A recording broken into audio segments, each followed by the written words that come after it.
En dépit de la mauvaise conjoncture économique, il y a au moins un secteur qui progresse rapidement, celui de la vidéocassette.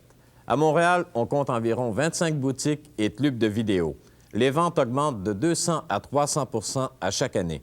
Et si à Ottawa, certaines cassettes sont interdites, si à Vancouver, des personnes protestant contre la pornographie font sauter des vitrines de magasins où on vendait des cassettes porno, à Montréal, le calme règne, les affaires sont bonnes.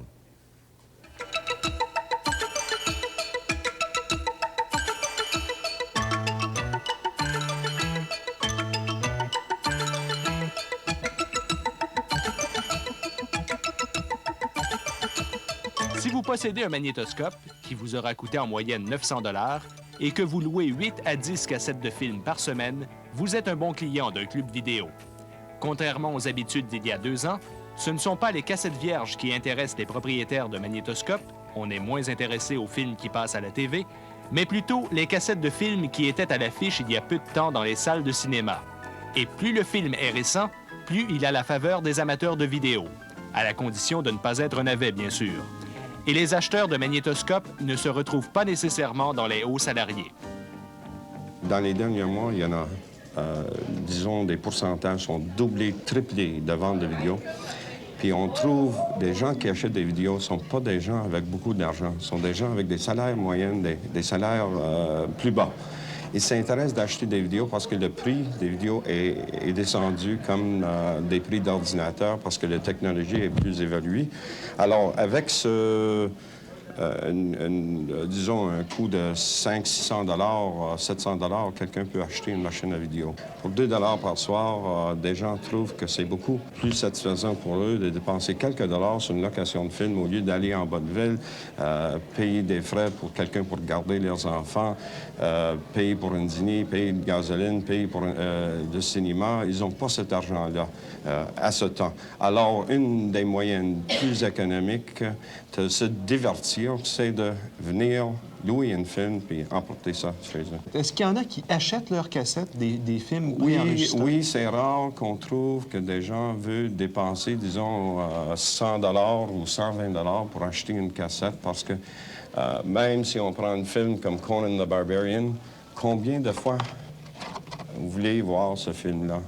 Après 2, 3, 4, 5 fois. On l'a assez vu, oui. Donc c'est pas mais nécessaire. de payer 80 $, 100 $ pour un film, au lieu de dépenser peut-être 2 $ par soir ou 3 $ par soir, vous pouvez voir ça 2, 3 fois.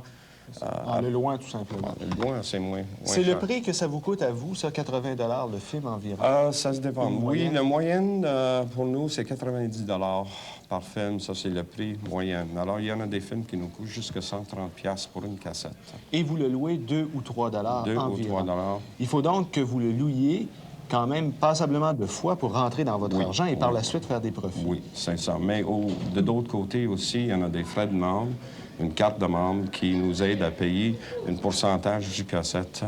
Alors, quelqu'un qui devient membre chez nous, s'il veut le plan permanent ou le plan de 3 ans, ils vont payer 60 $.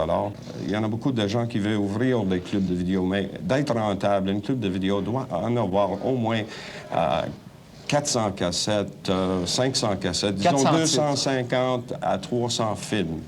Différents. Différents. Ça, il faut avoir ça en catalogue tout le temps. Oui, minimum, parce que de rentrer dans un club, il y a 100 cassettes, dans 3 semaines, il n'y a rien qui vous intéresse après ça, c'est bien sûr. Il y a actuellement une compagnie au Québec qui va spécialiser seulement dans des films en français. Ils nous ont dit dernièrement qu'il était pour sortir 600 titres en français.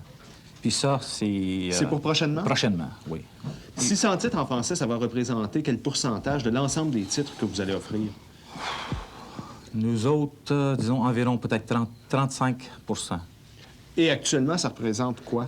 Peut-être 2-3 % parce qu'il n'y a pas de compagnie actuellement qui font des films en français. Quand vous dites des films en français, est-ce que ça va être des traductions de productions américaines ou anglaises ou de réels films français? Les deux. Les deux. Il va y avoir des films qui vont être importés de la France. Il y en a d'autres, comme le film Scanners, qui est supposé de sortir prochainement en français, qui va être traduit en français. Toujours au niveau des films que vous offrez, est-ce que les films érotiques occupent une grande place dans ce qui vous est demandé par la clientèle? Au commencement, disons, c'était surtout les films érotiques que le monde voulait avoir. Actuellement, ça représente encore peut-être 30 à 35 % de notre location de films, mais ça change à cause des films, des titres des films qui mettent sur le marché dans le moment. Si on prend comme exemple Rocky III, qui est sorti au théâtre au mois de juin seulement, c'est déjà sorti en cassette. C'est déjà disponible en cassette. Justement, est-ce que ça sort rapidement après la sortie du film au cinéma? Il y a certains films, oui. Certaines compagnies qui les sortent très rapidement. Il y en a d'autres qui ne sortent pas aussi rapide, mais avec l'évolution des vidéos actuellement, d'après moi, ça va sortir beaucoup plus vite qu'avant. Est-ce qu'on vous a offert, vous, en tant que détaillant, des films piratés? Oui. Justement, la semaine passée, il y a des types qui m'ont offert le film E.T. Est-ce que ça arrive souvent qu'on vous offre des films piratés? Pas trop souvent, non. C'est arrivé à quelques reprises seulement. Qu'est-ce que vous faites lorsqu'on vient vous voir avec un On film les piraté? achète pas.